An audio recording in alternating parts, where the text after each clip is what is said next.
días. Nuevamente los saludamos con una cordial bienvenida a este auditorio.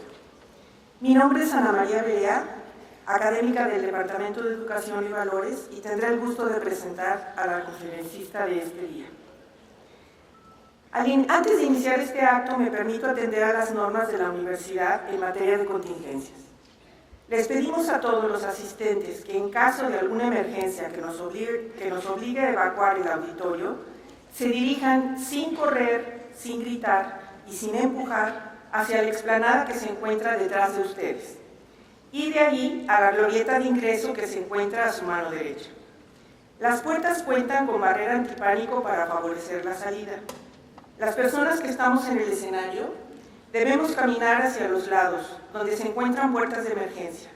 Estas medidas de seguridad deberán ser tomadas en cuenta para todas las actividades del simposio y que se realicen dentro de este auditorio. Esta mañana compartiremos la tercera conferencia magistral dentro del programa 21º del Simposio de Educación. Bien, pues ahora me complazco en presentar a la maestra Mariela Arce de Leis, quien impartirá la conferencia titulada Los procesos de incidencia política para los derechos humanos de las mujeres, retos y desafíos de hoy. Para conocer un poco más sobre nuestra distinguida conferencista, les daré a conocer lo siguiente. La maestra Mariela Arce es una educadora popular, feminista, economista e investigadora panameña. Desde 1980 ha sido fundadora de instancias de derechos humanos de las mujeres a nivel nacional y latinoamericano. Desde el movimiento de mujeres, que empezó en 1992, diseñó y coordinó la elaboración colectiva del primer Plan de Igualdad de Panamá, hoy Ley 4 de Igualdad de Oportunidad, y coordinó las estrategias para los pactos electorales Mujer y Desarrollo en las elecciones del 94 al 99 y 2004. Impulsó con otras compañeras la creación de la arquitectura de las políticas públicas de género y hasta febrero del 2011 fue parte del Consejo Nacional de la Mujer. Fue coordinadora de la Red Mesoamericana de Educación Popular, Alforja, y directora del Centro de Estudios y Acción Social Panameño, CEASPA. Es cofundadora de la Red Global de Educación Feminista, JAS, Asociadas por lo Justo, y el colectivo de género del Consejo de Educación de Adultos para América Latina. Asimismo, es fundadora de la Alianza de Mujeres de Panamá, del Foro Mujer y Desarrollo, de Alianza Ciudadana y de la Asamblea Ciudadana de Panamá. También es asesora de varias organizaciones de la sociedad civil, entre ellas Coalición de Jóvenes por la Educación Integral en Salud Sexual y Reproductiva, APLAFA. Actualmente, coordina la creación del Instituto Internacional Raúl Leis, con sede en Panamá, y sus escuelas de arte y creatividad para niñez y adolescentes en la isla de Taboga. Maestra Mariela Arce de Leis, le damos nuevamente la bienvenida al ITESO. Les recordamos que una vez concluida la conferencia, se abrirá el diálogo alimentado por sus preguntas y comentarios, los cuales podrán ser formulados solicitando el micrófono a las asistentes que se encuentran a los costados del auditorio. Y les agradecemos de antemano la brevedad y pertinencia de sus intervenciones. Procedamos entonces a la conferencia magistral, cediéndole la palabra a la maestra Arce. Bienvenida. Muchas gracias.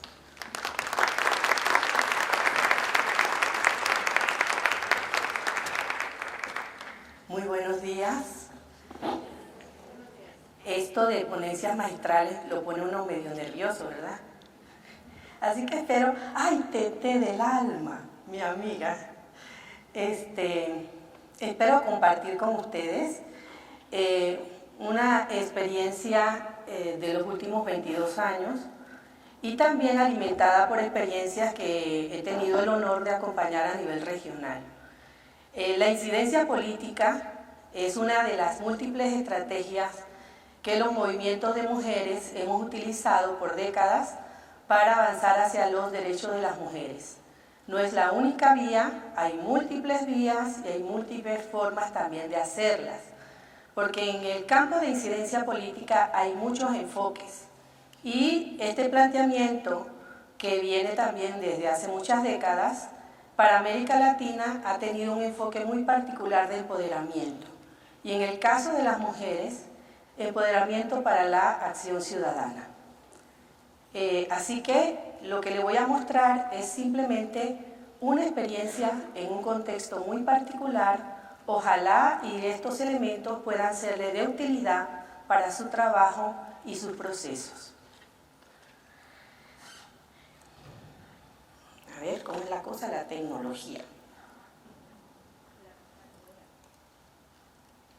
A ver, siempre pasa lo mismo, la ley de Murphy. Bueno, lo que está allí es una mola hecha por las mujeres cunas y es una espiral.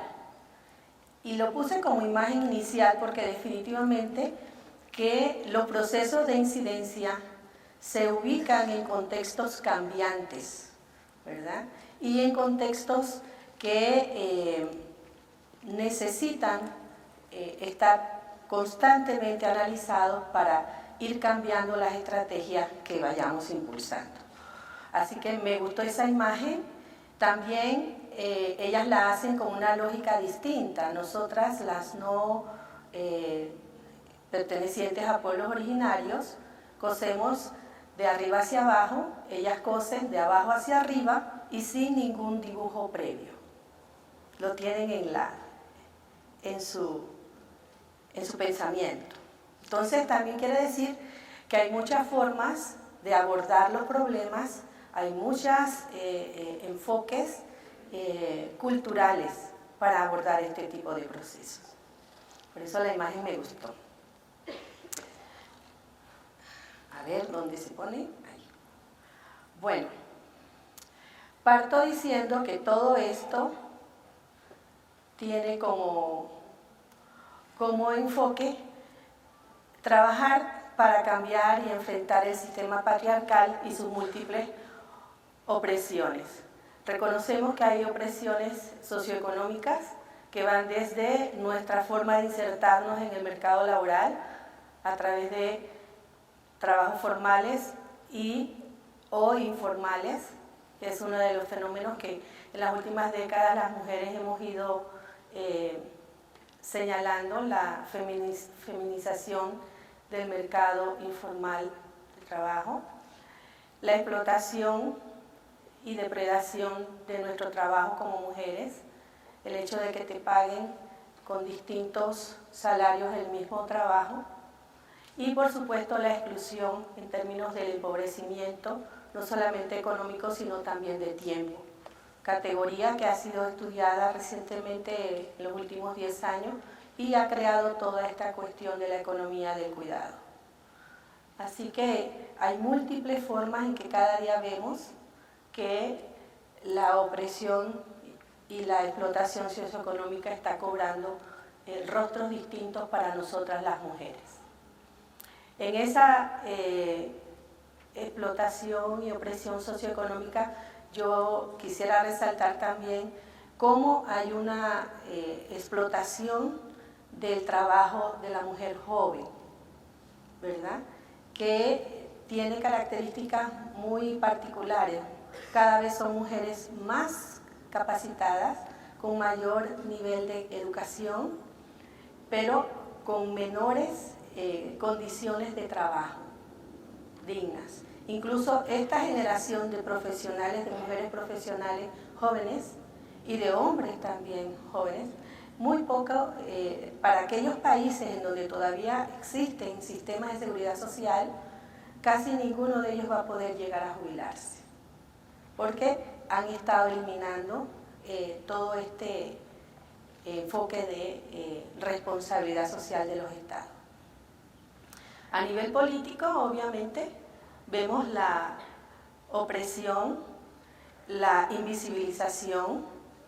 No sé el intríngulis de todas las situaciones, pero me llamó mucho la atención ayer una noticia donde la televisión veía a una mujer que era candidata a presidente del PAN renunciando porque no tenía condiciones para una real competencia dentro de su partido. Hace poco, la semana pasada, yo estuve con el Foro de Mujeres de Partidos Políticos, donde hay mujeres de todos los partidos políticos de Panamá, y son mujeres que el diagnóstico es igual para todas. O sea, en todos los partidos políticos ellas dicen, sufrimos el fuego amigo. Nos tratan como amas de casa de la estructura partidaria. Somos las que hacemos la logística, pero nunca tenemos los cargos, nunca somos las principales en cargos de elección, casi siempre suplentes. Y eso es una situación que incluso la CEPAL ha estado trabajando muy preocupadamente sobre eso, porque definitivamente no hay una relación entre los avances, los aportes que damos las mujeres y la visibilización y la participación en puestos de poder y de toma de decisiones. A nivel sociocultural, obviamente la discriminación, la segregación,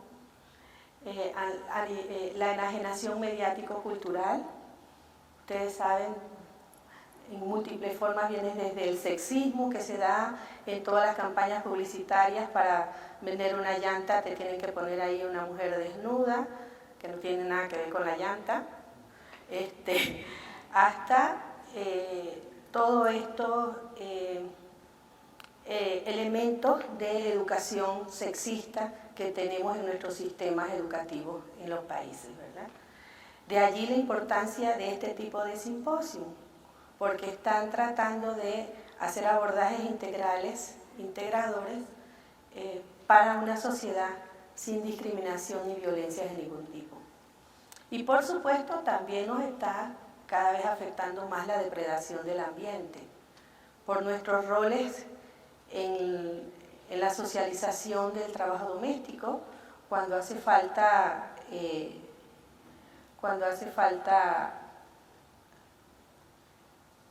alguna situación que afecta a la casa, quienes somos las que estamos al tanto para buscar el agua, para garantizar el combustible, ya sea en gas o leña o lo que sea. Entonces, son múltiples opresiones que diariamente vivimos las mujeres. Y por eso es que estamos también tratando de analizarlas, ¿verdad? Porque este poder patriarcal no solamente se manifiesta con estos rostros evidentes, ¿no? Sino también se manifiesta con múltiples caras. Cuando vamos a hacer incidencia en las políticas públicas, tenemos que estar muy atentas a hacer un análisis de poder para poder desarrollar las estrategias de los actores que están incidiendo en este problema que queremos cambiar. En este caso les voy a hablar muy sucintamente sobre un marco que fue desarrollado por John Gaventa, Valerie Miller y otros, que habla de las tres caras del poder patriarcal, que es el poder visible, que se operativiza y funciona en las instituciones formales, ¿verdad? En los espacios institucionales, en aquellas entidades que tú puedes ubicar directamente donde se toman las decisiones y donde se concentran los recursos. Pero también está un poder oculto que afecta a las mujeres, ¿verdad? Y que a veces tú puedes impulsar un cambio de políticas a través de las instituciones con el poder visible, pero finalmente te afectan y te obstaculizan el poder oculto. ¿A qué se llaman poderes ocultos? Aquellos poderes fácticos que sin haber sido electos toman decisiones tras bambalinas. Estamos hablando de corrientes religiosas, estamos hablando de mafias, estamos hablando de poderes económicos. Y por último tenemos también que tomar en cuenta a la hora de hacer procesos de incidencia los poderes invisibles que están en nuestros entornos. todo eso que tiene que ver con costumbres, con culturas, con pensamiento machista, con cultura patriarcal, que hace a veces muy difícil que esas políticas que hayamos o esos avances en derechos humanos realmente se apropien y se pongan en gestión. A veces podemos tener grandes cambios a nivel de políticas, pero ni siquiera los mismos funcionarios públicos te las aceptan y las aplican. Caso, por ejemplo, de las leyes de violencia. Los jueces no están aplicando, en el caso de Panamá, no sé acá, pero en el caso de Panamá hay normas, hay 13 medidas de protección y los jueces no las están aplicando y ya existen hace bastante tiempo. Entonces, ese poder invisible que es la parte cultural también nos afecta en nuestros escenarios de incidencia. No sé a dónde apuntar. Todo eso desarrolla una dinámica de violencias múltiples, ¿verdad?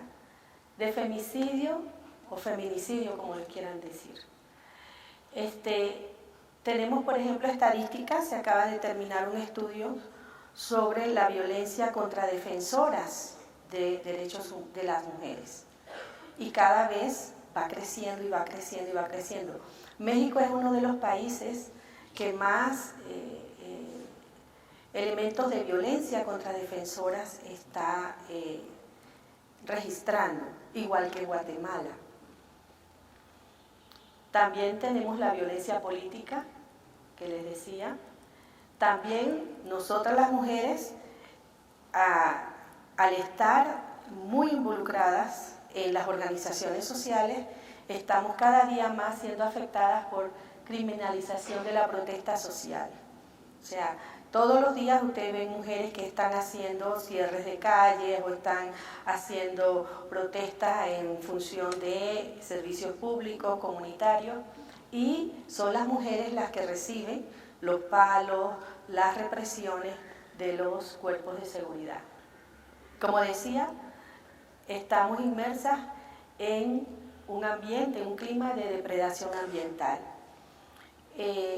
Pertenezco a una red que está trabajando para liderazgos estratégicos y ahorita tenemos un curso regional para mujeres líderes que están en defensa de territorios. Y haciendo el análisis de todo el trabajo que se está haciendo, básicamente las mujeres son las que están dando la sangre, la carne, el cuerpo frente a la defensa de territorios. Siempre hemos hablado que el primer territorio que hemos defendido ha sido nuestro cuerpo, pues también ahora estamos defendiendo los territorios, los bosques, los ríos, las cuencas, todo lo que implica la vida. No sé para dónde, si para allá. Pero frente a esa situación, ¿verdad?, de violencias, yo sí creo que las mujeres hemos ido construyendo un poder vital transformador. Y eso es lo que nos ha permitido afirmar nuestra ciudadanía política y también hacer aportes muy concretos al cambio social. Para muchas personas, las mujeres en el siglo XX fuimos de los actores sociales más consistentes y que aportaron al desarrollo humano a nivel global con mayor fuerza y poderío. Este poder transformador vital tiene también varios rostros, ¿verdad? Y esos son los rostros que a nosotros nos interesa resaltar desde la incidencia política. El poder adentro se refiere a esa autoestima, a ese convencimiento de la necesidad de tu causa, a esa capacidad de involucrarte, de enamorarte, de comprometerte con los derechos de las mujeres. Ese poder adentro también te trae otros valores, otras formas de relacionarte, no solamente contigo misma, sino con las demás mujeres, ¿verdad? Y te permite crear lo que se llama también el poder para, esa capacidad de elaborar propuestas, de diseñar alternativas frente a estos escenarios de opresión. Y para lograr esos esas propuestas, se necesita la capacidad de tener poder entre, de educarnos para trabajar en conjunto, en equipos, en alianza, para deconstruir la enemistad histórica que el sistema ha construido entre nosotras, para trabajar la política desde otra cultura, para hacer realmente un trabajo de respeto a la diversidad. Ustedes saben que hemos trabajado desde hace mucho tiempo el discurso, la propuesta política de respeto a la diversidad, trabajo en alianza, pero eso es muy difícil y también se enfrenta a lo que vimos anteriormente, a esos poderes invisibles y poderes ocultos que nos afectan. Entonces, en que estamos haciendo incidencia en clave de construir poder vital, no solamente de que cuando logremos cambiar la norma, cambiar la ley, hacer que se haga un programa educativo o lo que sea, hayamos dejado simientes de poder dentro de las mujeres que han sido actoras. Y esa capacidad, esa educación ciudadana para poder seguir trabajando juntas y sostener esos avances. Entonces, como decíamos, estas formas de poder nos ayudan a hacer realmente cambios, ¿verdad? Pero también nos pueden debilitar.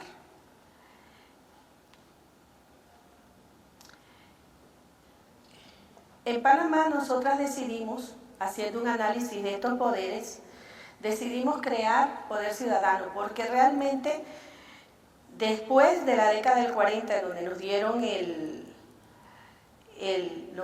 dicen ellos, el poder al voto, que nosotros vinimos construyendo casi por 40 años de lucha, ¿verdad? Vimos que no teníamos ciudadanía, teníamos derecho a escoger, pero no había ciudadanía política. O sea, las mujeres panameñas no teníamos ninguna política pública con enfoque de género en el 92. Ninguna. Teníamos un pedacito así dentro del Ministerio de Trabajo que se llamaba Dirección de Desarrollo Social. Y en esa dirección nos enseñaban a hacer peluches y a forrar latas de sardina. Esa era la política de género en el 92. Y estaba metida como trabajo en el Ministerio de Trabajo. Fue muy difícil porque evidentemente la situación de opresión, de violencia era desastrosa. Entonces decidimos, ¿verdad?, en base a un análisis de esa realidad, en base a un análisis de contexto, identificar cuál era el problema central que podíamos abordar. Y ahí decidimos crear Poder Ciudadano desde las mujeres para abordar este problema estructural y para poder crear realmente un contrapeso ante el abuso de poder. Lo que nos guiaba era más o menos en aquella época esa visión de que si hay un Estado, nosotras somos parte de ese Estado, que el centro de una sociedad es la comunidad, es el pueblo, es la ciudadanía, son las personas, y que esa centralidad se debe desarrollar con poder, con un poder ciudadano que permita la organización y la movilización de las personas, que impulse valores humanos en relación a esa sociedad y que permita tener acceso a la información clave y a una formación o educación ciudadana permanente. Esa visión nos daba como el sustento para nosotras decirnos, si somos parte de un Estado, nosotras tenemos que actuar como ciudadanas de ese Estado. Y con esa visión entonces entramos a definir cuál era el enfoque de incidencia política que íbamos a utilizar. Como decía, hay muchos enfoques de incidencia política que se han desarrollado a nivel mundial. Hay un enfoque de incidencia política muy centrado solamente en crear leyes, ¿verdad? Bueno, vamos a unirnos para crear leyes, pero no hay más. Hay un enfoque de incidencia política centrado también en la denuncia, nada más, en la protesta. En el caso nuestro, nosotros dijimos que teníamos también, no solamente que no existían políticas con enfoque de género, sino también que las organizaciones de mujeres estábamos muy débiles y que estábamos desarticuladas. Salíamos para coyunturas 8 de marzo, 25 de noviembre, y de ahí estábamos como cada una en su organizacioncita desarticulada, ¿no? Entonces sí veíamos que teníamos que tener un enfoque de incidencia centrada en nosotras y en el empoderamiento. Este enfoque de incidencia se ha utilizado en muchos países, por ejemplo en India, ¿verdad? Y busca transformar el poder a todo nivel para crear un nuevo tejido social de relaciones y estructuras más justas que permiten impactos a largo plazo. Apoya el empoderamiento de las personas excluidas y sus organizaciones y busca asegurar que sus derechos sean realmente respetados. Y se basa en varias fuentes de poder vital, como las mismas personas y sus organizaciones, sus experiencias, sueños y relaciones humanas, con la información, los conocimientos, los saberes y por supuesto también tratando de hacer que las leyes y las normas se cumplan en base a derecho. Y sin convicción moral ni pasión no podría haber un proceso de incidencia desde el empoderamiento. Entonces, con ese enfoque le entramos. Y decidimos que íbamos a hacer una agenda social de mujeres centrada en un enfoque de derechos humanos, centrada en la igualdad humana. Las organizaciones de mujeres, no sé acá, pero en Panamá, hubo un tiempo que invertimos tiempo en debate sobre el asunto de qué entendíamos por igualdad, que si la igualdad en la diversidad, que si la equidad, que si no somos iguales, etcétera, etcétera. Y hemos estado con apoyo de compañeras como Alda Facio, que es una de las mujeres que más ha aportado aquí a los marcos de derechos humanos a nivel global, trabajar en el concepto de igualdad. Nosotras, y para aclarar, yo sé que la mayoría lo sabe, pero simplemente para qué entendemos nosotras en Panamá por igualdad. No estamos hablando de ser igual a los hombres, ¿verdad? No estamos hablando de eliminar las diferencias sociales en el sentido de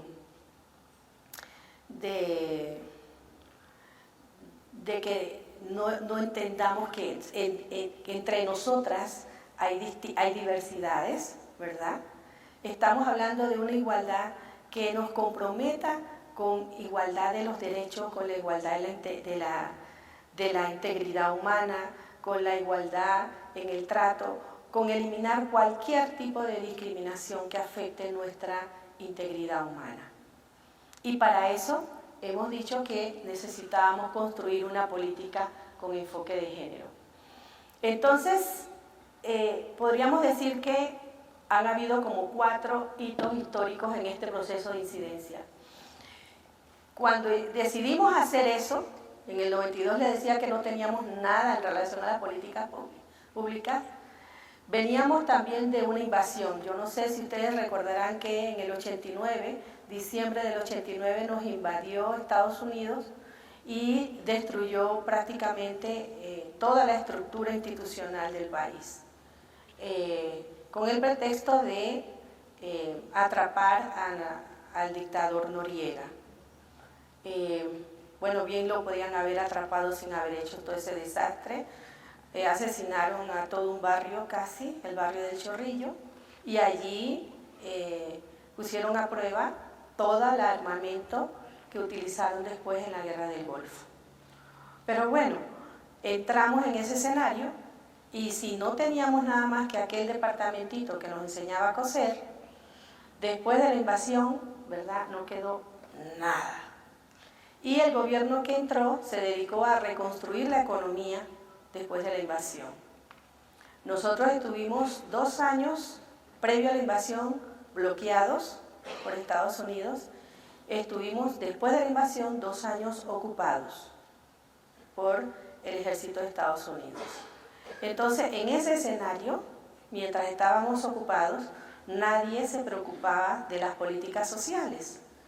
Y en ese escenario de crisis, las mujeres vimos una oportunidad. Y dijimos, bueno, si no hay nada, entonces metámonos a construir políticas públicas con enfoque de género. Y nadie, incluso invitamos al Ministerio de Economía y Planificación, de Educación, y nadie se preocupaba de qué estaban haciendo esas mujeres.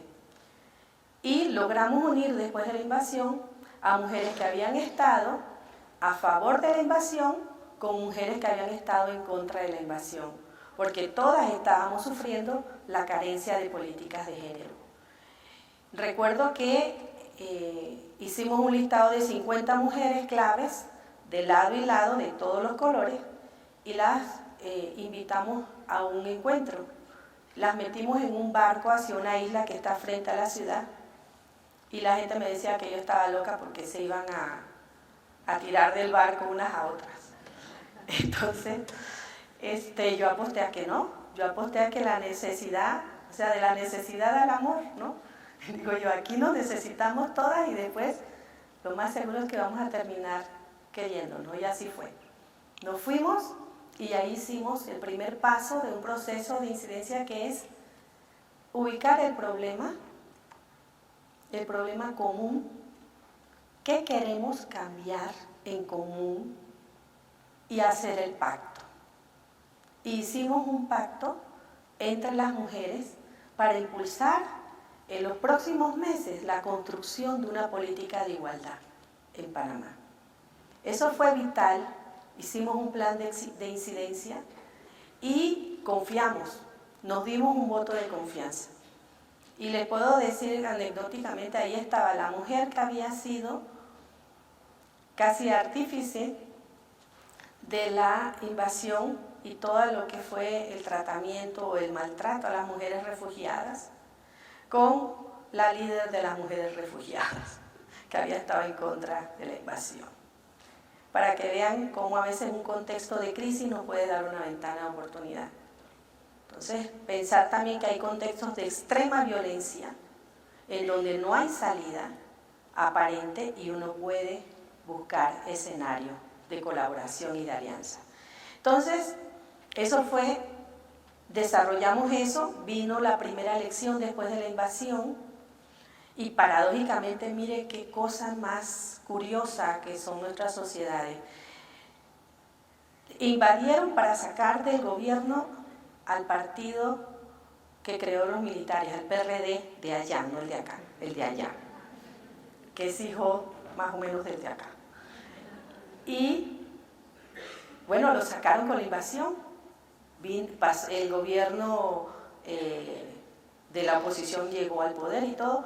Vinieron las primeras elecciones después de la invasión. Y adivinen a quién eligieron. Al PRD. Lo volvieron a elegir al PRD. Ya sin dictadura, ya sin Noriega, eligieron al PRD. Entonces eso te dice a ti que los poderes invisibles son muy, muy difíciles de trabajar. Bueno, yo no sé qué estaba haciendo yo aquí con esto, ¿verdad? Entonces, como les estaba diciendo, nos unimos allí y venía otro problema para Panamá. Ya habíamos hecho el tratado Torrijos-Carter que les obligaba a los gringos a devolvernos el canal. Y estábamos hablando de alrededor de 44 ciudades que eran bases militares que revertían a un paisito chiquito. Entonces, ¿cómo hacer para que este paisito chiquito, con un presupuestito chiquito, porque todas esas 44 ciudades las subvencionaba el Pentágono y el gobierno de Estados Unidos, o sea, eran ciudades de comunismo perfecto, ahí funcionaban todos los servicios públicos gratuitos para todas las bases militares. Entonces venían, ya se iban, se fue gradualmente desde el 77 para acá, y ya en el 99 venía toda esa infraestructura del canal para Panamá. ¿Y ahora qué hacemos? ¿Cómo no vamos a dejar perder eso? ¿Cómo no nos vamos a morder para esta va a ser mía, esta es tuya, no sé qué? O sea, ¿cómo hacer para que no se volviera una piñata? Entonces se creó el espacio de concertación nacional. Y por supuesto, este gobierno que había sido electo, el PRD, estaba totalmente lleno de pavor, aterrorizado, ¿y ahora qué hacemos? O sea, se necesita un pacto social para sustentar esta venida de toda esta avalancha de compromisos, ¿no? Entonces, ¿qué hicimos las mujeres? Otra ventana de oportunidad. Tenemos un pacto entre nosotras, pero nadie nos conoce. Estamos jugando aquí en el rincón a la política. Ahí hay un escenario nacional. Metámonos en ese escenario nacional. Y logramos que nos invitaran a la concertación nacional e impulsamos, nos apoderamos de todas las secretarías, porque tenían comisiones de trabajo, y a ver quién tomaba nota. Por supuesto, ¿quién toma nota? Yo.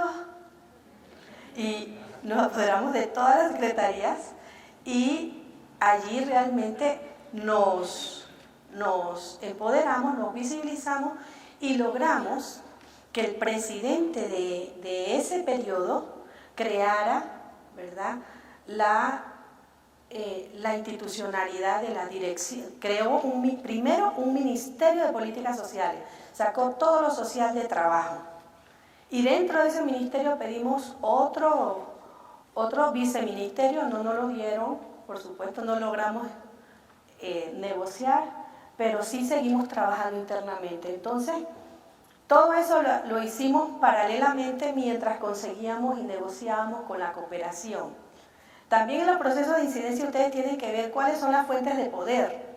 En este caso, a veces los gobiernos le tienen más miedo a lo que dicen afuera, a la cooperación internacional, a los bancos internacionales, que a lo que dice el pueblo. En el caso de Panamá fue así. Nos fuimos a Europa y allá hablamos con las comisiones de derechos humanos de Inglaterra y hablamos también con las delegaciones de la Unión Europea y logramos traer un programa para la implementación del plan de igualdad que habíamos construido. Posteriormente, de allá para acá, hemos desarrollado una arquitectura que hoy en día es el Instituto Nacional de la Mujer, ¿verdad? Y estamos en el 4º pacto electoral ya haciendo incidencia para crear el ministerio. Es el único país en la región que su mecanismo para políticas públicas de género no tiene la jerarquía ministerial. Tenemos un instituto, pero no tenemos un ministerio. ¿Por qué un ministerio? Porque no estamos haciendo políticas para mujeres, estamos haciendo políticas para la sociedad. Y todo afecta a la sociedad en su conjunto. Toda la discriminación y las violencias contra las mujeres afectan a toda una sociedad. Y creo que tenemos muchísimo que aportar en todo lo que es el trabajo. Como les decía, para nuestro trabajo en conjunto creamos básicamente como acuerdos o fundamentos. Lo primero era construir ciudadanía política, visibilizando nuestro aporte, actuando políticamente, el trabajo en alianzas fuertes, ¿verdad? También hacer ver que los problemas de la sociedad, como les decía, son nuestros y que la discriminación de género atañe a toda la sociedad. Parece muy simple, pero cada uno de esos fundamentos tienen una mecánica política compleja.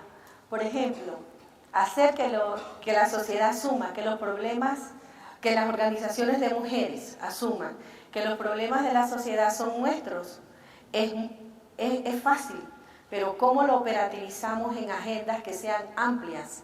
¿Cómo pasar de nuestras agendas de mujeres a agenda de país? Eso no es fácil, porque eso implica trabajar interseccionalmente, implica negociar con otros actores, implica que cuando hay espacios amplios de sociedad civil, no nos traten y nos discriminen nuestros propios compañeros. porque no solamente recibimos discriminación e invisibilidad de los que siempre, sino también de nuestras propias organizaciones sociales. Cuando hay las grandes alianzas ciudadanas, a las mujeres nos discriminan. Yo sé que por acá no pasa eso, pero en Panamá sí.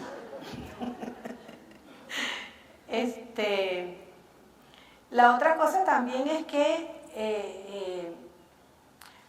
el trabajo en alianza fuerte, eso es también un reto, ¿verdad? Que voy a profundizar más adelante. Pero es cómo se operativiza ese concepto. Pasa desde hacer acuerdos políticos de no agresión, parece mentira, pero sí, nos agredimos entre nosotras, hay mucha violencia política entre nosotras. ¿Por qué? Porque venimos de una cultura, de un ejercicio de poder que hay que deconstruir. ¿Y cómo lo deconstruimos? También reconociendo que tenemos esa herencia que hay que desestructurar para construir formas de relacionamiento político distintas, ¿verdad? Realmente hermanas y sororitas entre nosotras. Yo sé que acá no pasa eso, pero en Panamá sí. Tenemos ese reto. Por ejemplo, nada más para que les diga, tenemos 22 años de trabajar juntas, 22 años. Y antes de ayer, que venía para acá, estamos haciendo la negociación para el cuarto pacto. Y en esa negociación estamos pidiendo, estamos exigiendo que ya es hora de que el Instituto de la Mujer pase a ser un ministerio. Y entre las que estaban allí apoyando, unas compañeras del Foro de Partidos Políticos, ella está pensándose que ella va a ser la ministra o la directora. Y ella empezó desde adentro a darnos fuego amigos, a decir que era muy difícil, que no sé, o sea, y tenemos 22 años de estar trabajando juntas. Entonces yo sé que eso no pasa por acá, pero es un reto, o sea, y no pensemos que es una cosa que se da por decreto. Bueno, ahora vamos a trabajar en alianza y vamos a ser todas buenas y a querernos. No, es una cosa de todos los días estar trabajando eso. Volviendo al asunto, ¿hemos logrado los cambios? Políticas sociales de género para los derechos de las mujeres. Bueno, sí y no. Sí y no, porque tenemos alrededor de 42 normas, leyes y códigos y no sé cuánta cosa, ¿verdad? Políticas que hablan de que realmente las desigualdades de género son relaciones de poder entre hombres y mujeres y que no es sinónimo el enfoque de género de hablar de mujeres nada más. Sabemos que ha habido un vaciamiento del enfoque de género y una vulgarización del uso del mismo, ¿verdad? Una confusión también, ¿verdad? También hay políticas de género que tenemos que estar atentas para que no nos traten como que todas somos iguales. Todas estas normas que hemos creado tienen un sesgo urbano, ¿verdad? Y no contempla casi mucho toda la diversidad étnico-cultural. Por ejemplo, nosotros tenemos estas leyes y normas contra la violencia, mientras que hay en pueblos indígenas en Panamá que se siguen violando los derechos y violentando a las mujeres, ¿verdad? Y por supuesto también tenemos políticas que dicen que tienen que tener abordajes integrales, no asistencialistas ni clientelistas, pero que a la hora de aplicarlas sí se está haciendo. Por ejemplo, la red de oportunidades nuestra es un instrumento para el clientelismo político. Yo sé que acá no, pero allá sí. Y obviamente ha tenido también efectos y sesgos de género terribles, porque cuando se impulsó en áreas indígenas, por ejemplo, una política de transferencias monetarias condicionadas, que era esta red de ¿cómo le llaman?, de igualdad de oportunidades, ¿verdad? Muchas mujeres fueron violentadas porque dentro de las condicionantes eran que ellas tenían que hacerse el Papa Nicolau y no había la capacidad técnica para hacer el Papa Nicolau en áreas de difícil acceso, y muchos técnicos sin capacidad, sin capacitación, empezaron a hacer Papa Nicolau a mujeres indígenas, y sin ninguna articulación con el Ministerio de Salud se aplicó ese programa. Entonces, hay efectos perversos de políticas que se dicen a favor de las mujeres que no se contemplan. Entonces, por eso decimos que sí, han habido algunos avances, pero han habido también efectos muy perversos de esas políticas supuestas de género. Entonces, hemos tenido políticas, muy rápidamente, políticas de igualdad de oportunidades, políticas de acción positiva y políticas de transversalidad. Pero lo cierto es que para hacer todas esas políticas casi no hemos tenido plata, no hay casi recursos. Entonces, en términos de papel, muy bonitas, pero casi no hemos tenido la posibilidad de tenerlas vigentes. ¿Cuáles son los retos? Bueno, a nivel externo, como les decía, tenemos instituciones de género sin recursos. A nivel de la sociedad civil y de nuestras organizaciones, la mayoría de nuestras líderes y de los líderes sociales se están debatiendo entre la sobrevivencia económica, ¿verdad?, y su participación ciudadana. Cada vez es más difícil el activismo político. ¿Por qué? Porque muchas personas están empobrecidas cada día, no solamente a nivel económico, sino de tiempo. También hay una desesperanza y apatía. Nuestro sistema de administración de las políticas es corrupto en gran parte. Entonces mucha gente dice, pero es que ¿para qué yo voy a hacer eso si eso no lo cambia ni el médico chino? Entonces mejor me quedo tranquila, porque ¿para qué me voy a meter en problemas si total eso no lo cambia nada? Entonces esa actitud es la que hace que se continúen realmente fortaleciendo esos poderes ocultos y esos poderes opresores. Otro reto es impulsar procesos educativos y organizativos y no acciones coyunturales.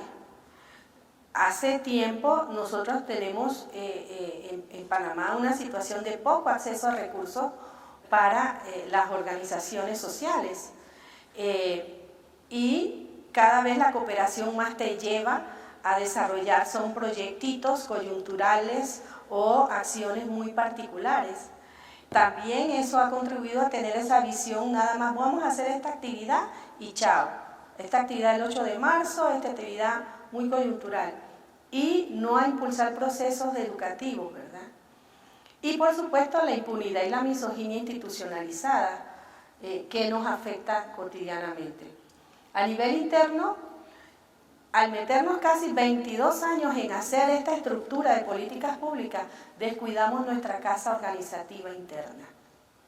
Nos olvidamos de nuestras organizaciones, de formar liderazgos nuevos, de crear nuevas generaciones de liderazgo, de tener agendas estratégicas, porque con políticas públicas no vas a transformar solo la sociedad, ¿verdad?, de elaborar propuestas paradigmáticas de estrategias que articulen nuevas alianzas, etcétera, etcétera.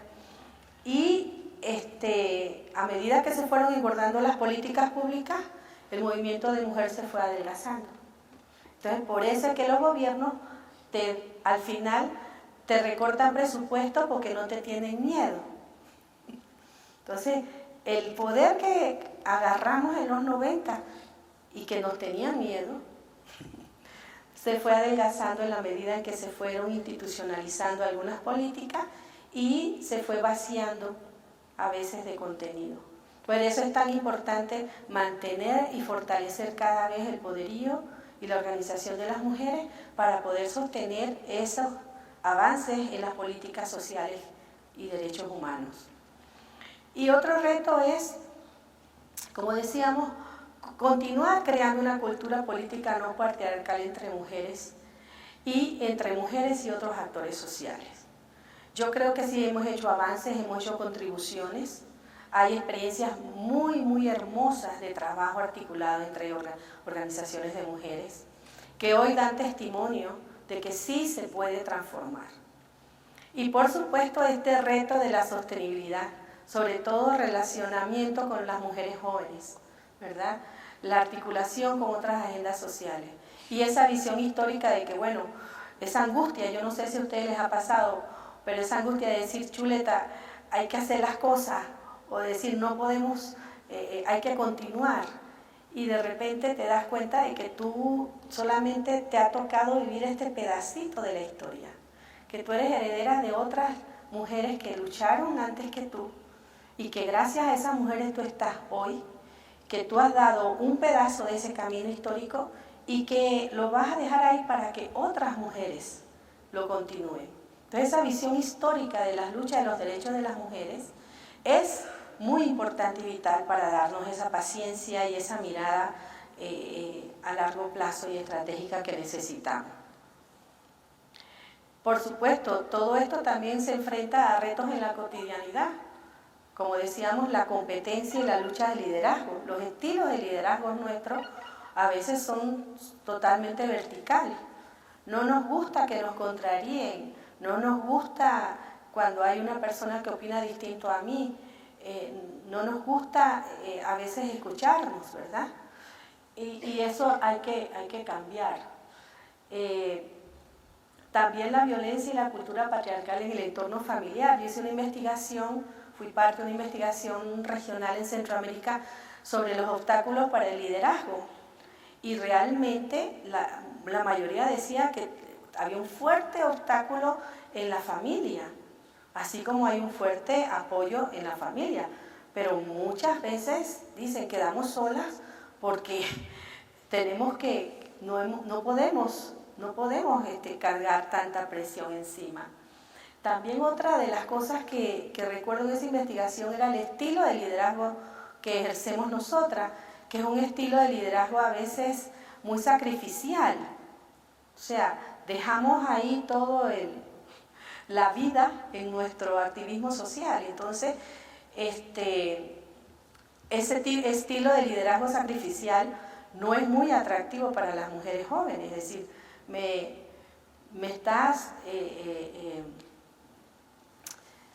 proponiendo que hagamos una lucha social por los derechos de las mujeres y yo veo que tú como activista estás enferma, estás sin jubilación, estás sola, estás con muchas peleas por allí, etcétera, etcétera, etcétera. O sea, no digo que todas tengan ese escenario, pero hay un gran porcentaje de mujeres que han sacrificado y que han desarrollado un estilo de vida muy sacrificial.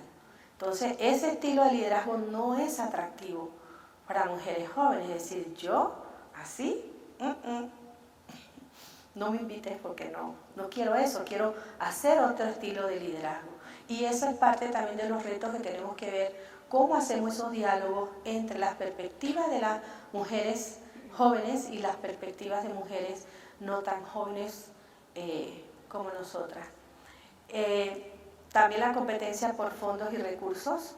Creo que México ya no es ni siquiera un país que puede recibir cooperación. Ustedes están clasificados como un país de renta media y por lo tanto ustedes entran en el grupo casi de donantes, más que de recibir donaciones. En el caso de Panamá estamos igual. Y por supuesto hay un desprecio por la cultura del bienestar de nosotras. Hace algunos años hemos empezado a hablar del autocuidado. El autocuidado no solamente personal, sino también comunitario, organizacional. Ya nos dicen, ahora nos van a pedir plata para irse a un spa. Ahora nada más quieren talleres para masajes. No entienden la dimensión del autocuidado, la dimensión política del autocuidado, que va no solamente en lo físico, sino también en la forma de hacer las cosas, ¿verdad? Y de cuidar de los riesgos del entorno a nosotras y nuestras organizaciones. ¿Qué pedimos las mujeres? El reto principal es crear espacios seguros, relaciones sanas y felices para poder crear poder vital. ¿Qué es la base, qué es la savia, qué es el fundamento de cualquier estrategia de incidencia para avanzar los derechos humanos de las mujeres? Yo creo que uno de los retos principales es estar siempre pendiente de que no basta una convocatoria amplia de mujeres, de reunirnos a trabajar juntas, sino que es parte de nuestra propuesta estar conscientemente desarrollando sanidad en los espacios donde nos encontremos. Y esa sanidad se basa en el respeto y también en el derecho a hacerlo de una manera alegre y feliz entre nosotras.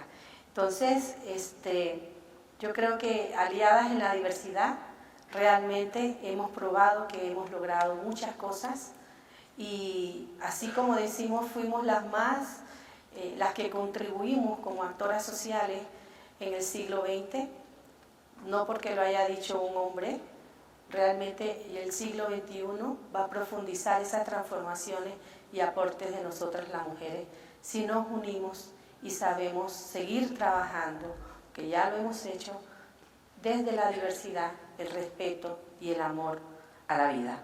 Muchas gracias.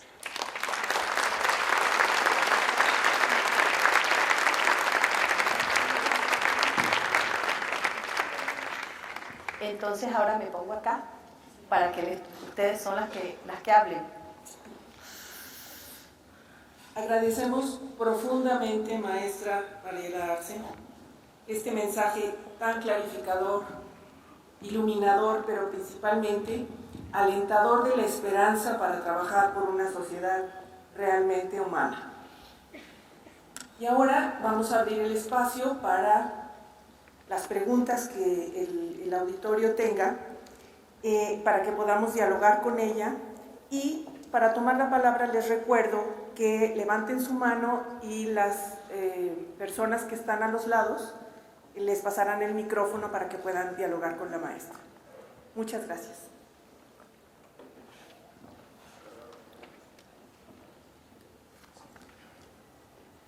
Sí, buenos días, mi nombre es Francisco Arias y soy de Tepic, Nayarit. Hablaba usted sobre el poco éxito dentro del liderazgo político de las mujeres, que la mujer se ve amenazada en las propuestas. Antes que todo me siento muy valiente porque la mayor parte de las mujeres son mujeres. Qué miedo. No tengas miedo, no. Sí. Sí, hasta mi mamá le tengo miedo. Bueno, pero yo creo que sí existe en ocasiones una victimización hablando de este tema. Mi comentario se enfoca más que nada en eso. Yo creo que hay que dejar de ver a las mujeres como una víctima y pues también remarcar que también hay mujeres líderes y líderes actuales, y es cosa que, bueno, que yo no vi. Está Dilma, presidenta de Brasil, Cristina Fernández, de Argentina, Laura de Costa Rica y Elisa Moscoso de Panamá. Incluso hay una presidenta que ganó el Premio Nobel de Literatura, presidenta alemana, y es cosa que yo no escucho. Sí, gracias Francisco. Yo creo que, primero que nada, yo creo que sí es importante ese reto que tú agregas, ¿no? Ese miedo que hay entre hombres y mujeres. Yo creo que así como se habla sociológicamente de hacer en estos momentos un nuevo pacto social en muchas de nuestras sociedades, parte para mí el primer pacto es un pacto humano de no al miedo entre hombres y mujeres. Hay que hacer un pacto humano en función de salvar la vida, porque todo lo que hemos estado viendo de los entornos nos afecta tanto a hombres como mujeres. Claro, a las mujeres por su socialización y situación en el sistema nos afecta mucho más que a los hombres, pero sí uno de los retos es eso que tú acabas de decir, o sea, cómo hacer un pacto de no al miedo entre hombres y mujeres, porque tenemos ahorita, yo creo que es el momento, uno de los momentos del desarrollo de la humanidad más importante. Estamos en alto riesgo de perecer como especie humana y como propuesta de humanidad. Yo creo que sí hay presidentas, pero por el de las mujeres no significa necesariamente que tengan conciencia y compromiso de género. Por ejemplo, la compañera de Costa Rica, Laura, ha sido la que más ha afectado las políticas de género en Costa Rica. Dilma no le ha dado mayor apoyo económico a los mecanismos nacionales y regionales. Esperemos que ahora, a la vuelta a la presidencia de la presidenta de Chile, después de haber pasado por ONU Mujeres, que tampoco consiguió fondos para ONU Mujeres, ¿verdad? Y que la usó como trampolín para llegar acá, claro, él tiene su prestigio y su cosa, le dé más peso a las políticas de género chilenas. Y Mireya Moscoso, nuestra presidenta, realmente pasó a la historia como una de las más corruptas y la que menos apoyó al mecanismo nacional. Entonces, el hecho de tener mujeres no necesariamente te implica un compromiso con las políticas hacia la igualdad y los derechos de las mujeres. Hay hombres que han tenido mucho mayor compromiso que mujeres. Entonces, me parece muy importante eso. Lo otro que dice Francisco es el hecho de que, totalmente de acuerdo contigo, la no victimización. Yo sí creo que es muy importante y por eso decía yo que en la investigación salió clarito de que hay una tendencia muy fuerte a hacer un liderazgo sacrificial. O sea, de decir, bueno, no importa, a creernos las supermujeres, ¿no? Y a desatender y hacer el reclamo político del autocuidado. Gracias por tus aportes, porque permiten profundizar. Muchas gracias. Bueno, nada más para enriquecer del lugar de donde vengo y el trabajo al que pertenezco, todos mis líderes son mujeres. Maravilloso. Yo creo que yo no me siento, por el hecho de pertenecer al sexo masculino, ni mucho más, ni mucho menos. Yo simplemente soy.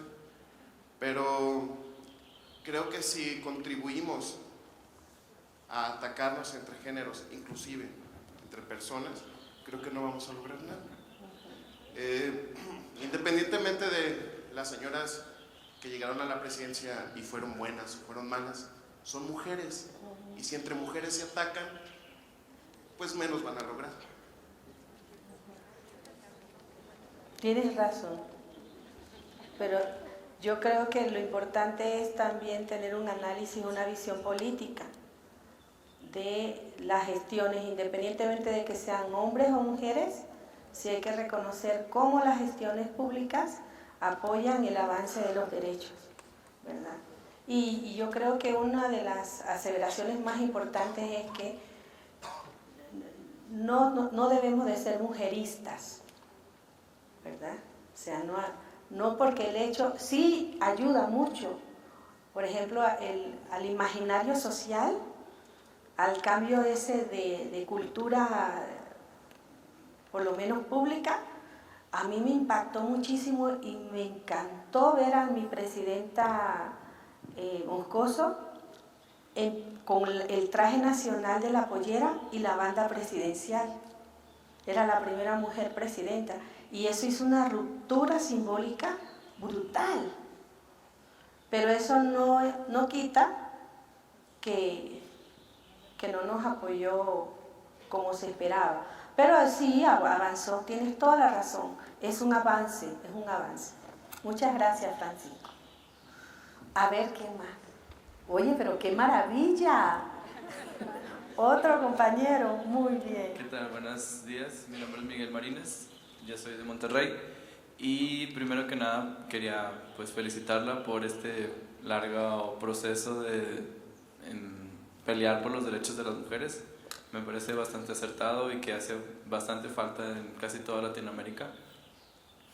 Y mi comentario, mi opinión es que algo que pudo haber ayudado mucho a que el proceso fuera más rápido fue como incluir a los hombres, porque yo por ejemplo, yo soy feminista y muy pocas personas saben que el feminismo no es como mujeres todo arriba y los hombres abajo. No, el feminismo es que hombres y mujeres busquemos la igualdad para todos en cuestión de derechos.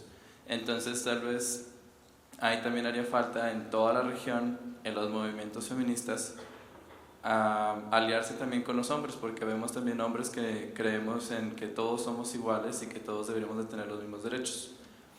Y también creo que hace mucha falta, que lo mencionó al final, el reto de los proyectos educativos de equidad de género, que ciertamente niños y niñas que siguen reproduciendo estos modelos de cultura violenta, y lo peor es que luego también hay maestros que reproducen en las primarias estos modelos de violencia de género, que por ejemplo a mí me tocó alguna vez escuchar a una maestra de escuela pública decirle a un niño de primero de primaria de que no hagas eso, eso es de niñas, o no llores, eso es de niñas, y luego todo el salón se empezó a reír de él porque estaba actuando como niña, y qué vergüenza para un niño actuar como una niña.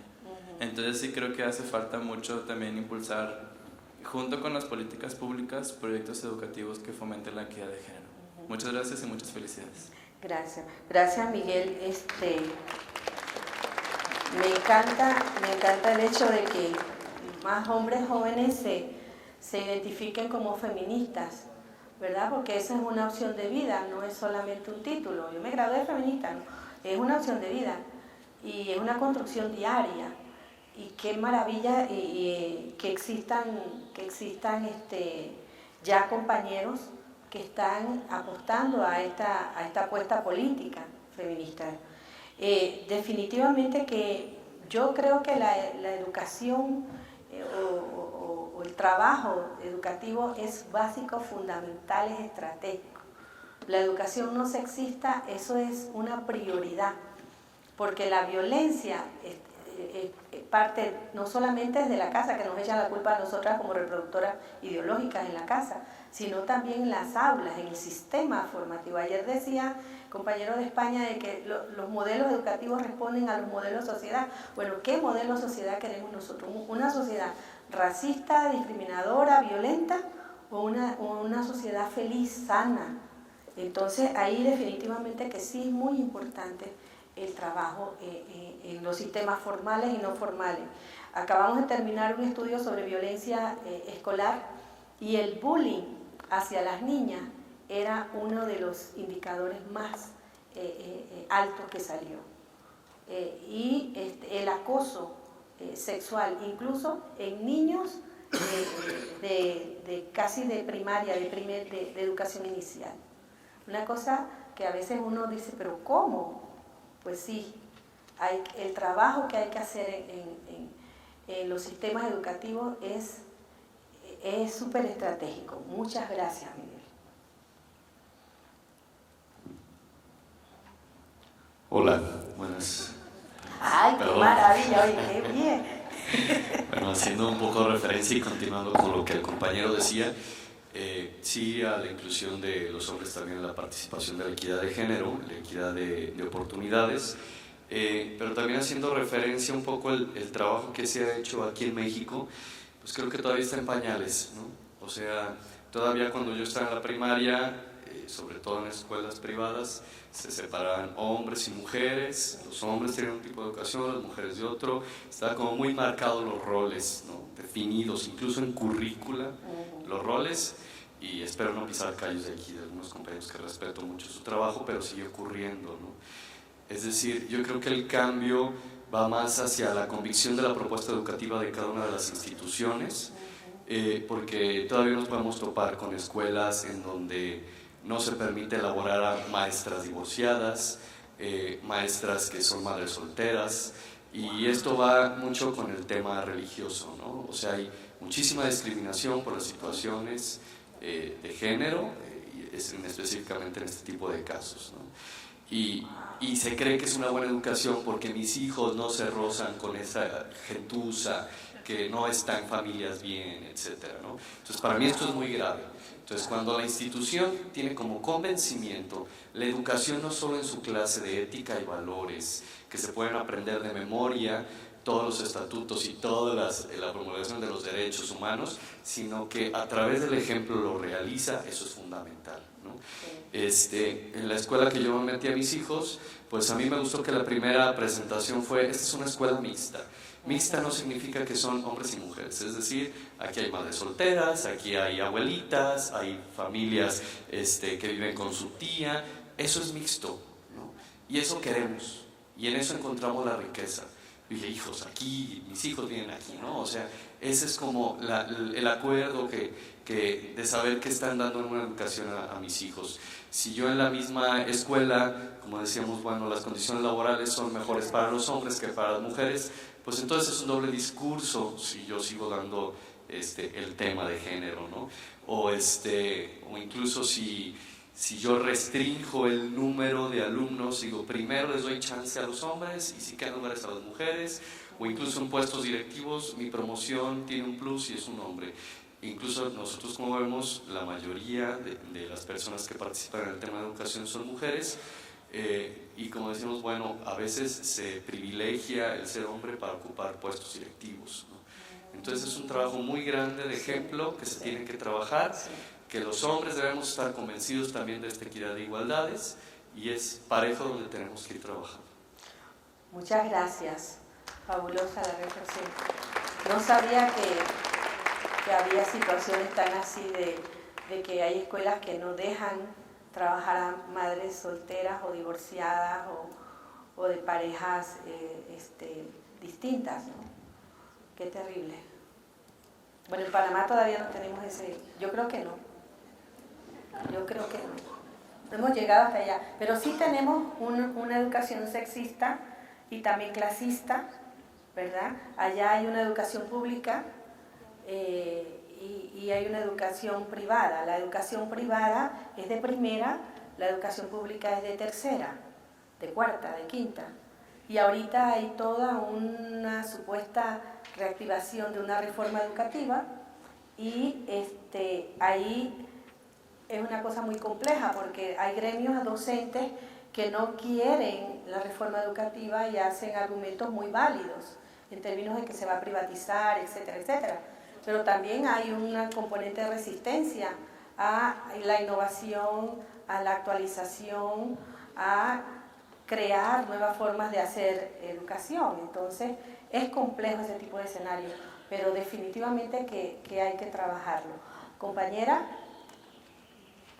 Gracias, muy buenos días. Soy Elizabeth Díaz para servirles y vengo de Guanajuato. Me llama mucho la atención el punto que nos comentó sobre los poderes ocultos e invisibles y cómo a veces hay hechos perversos que no se alcanzan a detectar. Hay efectos perversos tras políticas de género para mujeres o que tienen ese matiz, pero que en realidad no sabemos quiénes y por qué motivos reales están procediendo. Creo que en México esto de la equidad de género ha tomado pues una forma que tenemos que estar alertados. Dentro de Guanajuato y algunos otros estados ya hay una movilización ciudadana que se llama Red Familia, en la que me ha tocado participar en algunas actividades dentro de Cabildo para defender respecto a esto de la ley de género, que hasta dónde quieren llegar de poner en las actas de nacimiento en blanco si fue hombre o mujer para que a los 18 años decida si quiere dejarse con sus órganos genitales masculinos o femeninos, y creo que ahí se están pervirtiendo y desvirtuando cosas que genuinamente fueron buenas y objetivamente dirigidas a una saneación de las relaciones sociales para de verdad una equidad y una sociedad justa.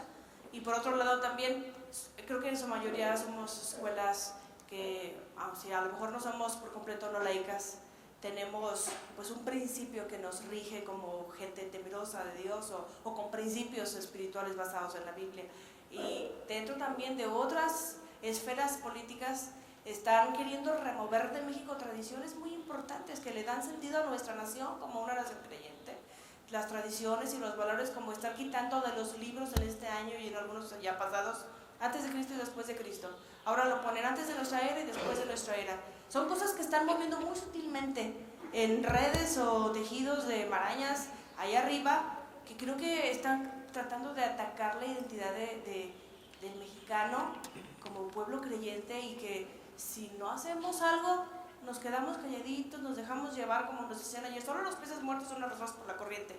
Y nosotros somos un pueblo vivo, que tiene voz, que tiene voto, que tiene formación, preparación, y que debe defender, ya no con armas y con guerras, pero sí como pacíficamente, pero con argumentos sustentables. Me gustó mucho la propuesta de su cierre, con donde hay que involucrar a jóvenes, mujeres que sepan que disfrutar el beneficio del trabajo de muchas personas, pero conocer los sacrificios que implicó y pensar en el legado que vamos a dejar. Yo también la felicito y le externo hasta dónde, porque no queremos que dice, hay casi asuntos religiosos y culturales que afectan el que una persona que llegó al poder no pierda de vista el poder hacer algo por la equidad de género. Sin embargo, hasta dónde la línea de lo sano, cuando queriendo hacer algo, como lo que le platico en México con la equidad de género, estamos atacando cosas como, ¿por qué le vamos a decir al niño, tú decides si eres hombre o mujer hasta que los 18 años hayas experimentado y probado lo que se siente, por ejemplo, la exploración de tu cuerpo, como los libros de texto ahora que tienen una educación sexual explícita bastante agresiva para los pequeños? Sí, me explico. Mi pregunta es, ¿hasta dónde y cómo y cuándo sabemos definir o decir, oiga, ya basta, ¿no? En algún lugar de la República fueron a quemar los libros de texto por toda la parte de educación sexual en quinto y sexto de primaria que traían un sexo explícito. Gracias. Gracias, Elizabeth. Comprendo tu preocupación. También en mi país hay grupos que están preocupados en el mismo sentido que tú. Yo creo que la base de una buena política pública educativa es el carácter laico del Estado. ¿Por qué? Porque en una sociedad conviven múltiples formas de religiosidad, múltiples formas de ver el mundo, múltiples formas de espiritualidad. Y un Estado se debe a toda esa diversidad, no solamente a una partecita, tiene que trabajar con esa multiplicidad. Y en ese enfoque es que los derechos humanos se han desarrollado en igualdad para todas las personas, sin distinción de raza, religión, sexo, de ningún tipo. Yo creo que el buen sentido y el sentido común debe hacer los diálogos para avanzar hacia realmente educaciones humanistas actualizadas y que permitan a los seres humanos ser agentes transformadores de su entorno, que es el objetivo último de la educación, ¿verdad? Ser agente de cambio, ser agente transformador, lograr interactuar con nuestras realidades para transformarlas y enfrentar los retos que nos da la sociedad. Cualquier proceso de diálogo, de debate, debe ser la base para estos cambios. Yo he tenido oportunidad de dialogar con compañeras que tienen muchos temores sobre, que no se les vaya la mano en pollo, ¿no? Como decimos allá. Cómo buscar realmente propuestas respetuosas, factibles, realistas, y que tengan esa visión de centrarse en los derechos de las personas, ¿verdad? Yo creo que eso sería como lo más importante, la comunicación, el diálogo. Hay mucho prejuicio, por ejemplo, el prejuicio de que todas las feministas somos brujas, que andamos en una escoba, etcétera, etcétera. O que todas las personas cristianas son súper fundamentalistas. Hay prejuicios de lado y lado. Entonces, los prejuicios no dan cabida a un diálogo respetuoso, a una búsqueda común, a un desarrollo de propuestas humanistas. Entonces, muy, muy interesante tu reflexión, y tu llamado a que busquemos cómo podemos hacer esas apuestas que realmente sean equilibradas, que sean coherentes y consistente con los derechos de las mujeres y la sociedad. Gracias, Elizabeth.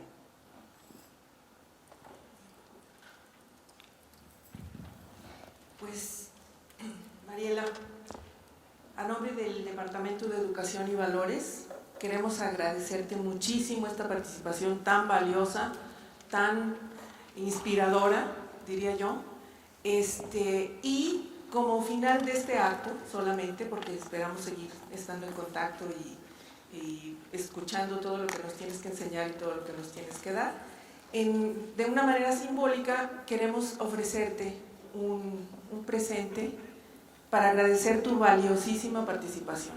Muchísimas gracias. Ay, gracias a ustedes. Ay, muchas gracias.